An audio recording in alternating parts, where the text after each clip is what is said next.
My name is Matt Myers, principal of Bernie Middle School South, and I was to share a little bit about what a culture of excellence means to us here at our campus.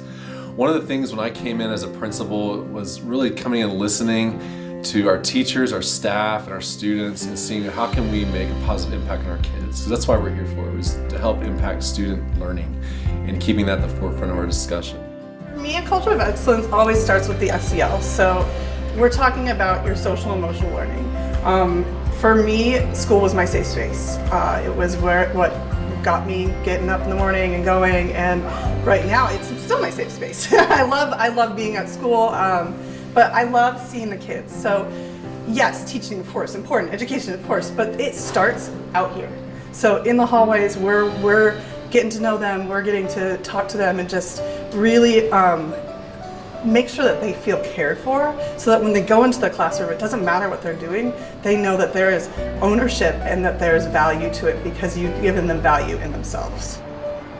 Being a BMSS Charger is like, always remember where you stand and your values, because that's where you stand as a Charger.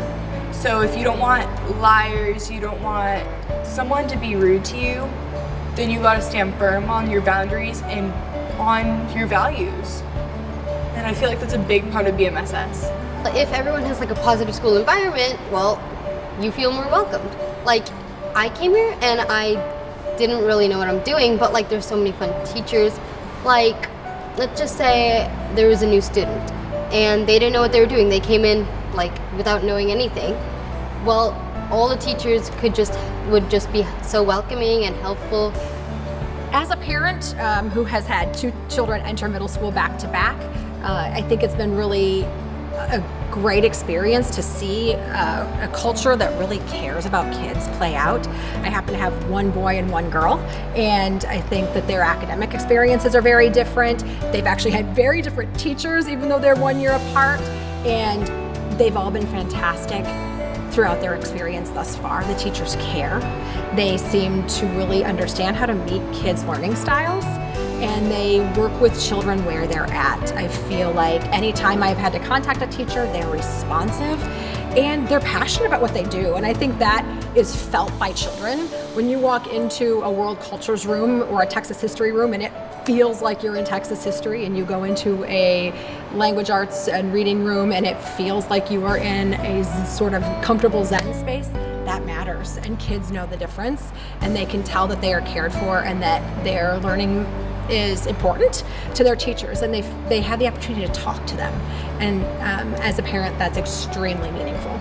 So through that, our coalition created a vision, and one of that was to create that culture of excellence. And the culture of excellence was to look at things around our campus that we can be intentional of, and how does that impact student learning and student achievement. And with that, we looked at everything from what are on our walls, what do people see when they walk in our building, how are they greeted, how are new students welcomed on our campus, how do we look at all the different angles to make people feel welcome. Middle school is such an important step in a child's life. Middle school matters, and making sure that we create that bridge from elementary to high school. And it's such a pivotal time in the social emotional impact of a child that we were really intentional about looking at a child's day in our school.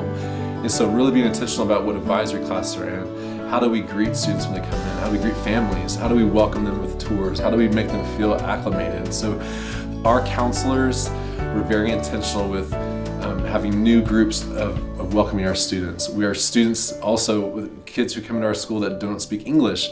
We had students that stepped up and were mentors to them and showed them around school and shadowed them for a couple of days, helping them. Very intentional about all facets of our school, including also looking at how we are as a culture on our campus, operating in silos sometimes we get into with different departments, math and reading, but really coming together and what does that look like. And so we spent time in the change process, and we looked for short-term wins. And those short-term wins took time. And really very intentional with follow-up with teachers, looking at academic data through our PLCs, and following up with teachers and looking at those specific extended responses of how kids are doing in reading, for example. We're looking at science. Are we really using all of our accommodations to help a student be successful? So through teacher collaboration, just being those intentional words, those typical planning pieces, and finding those short-term wins. And also making sure that we carried the vision as we went. Thank you for your time and hearing about the great things that are taking place at our campus.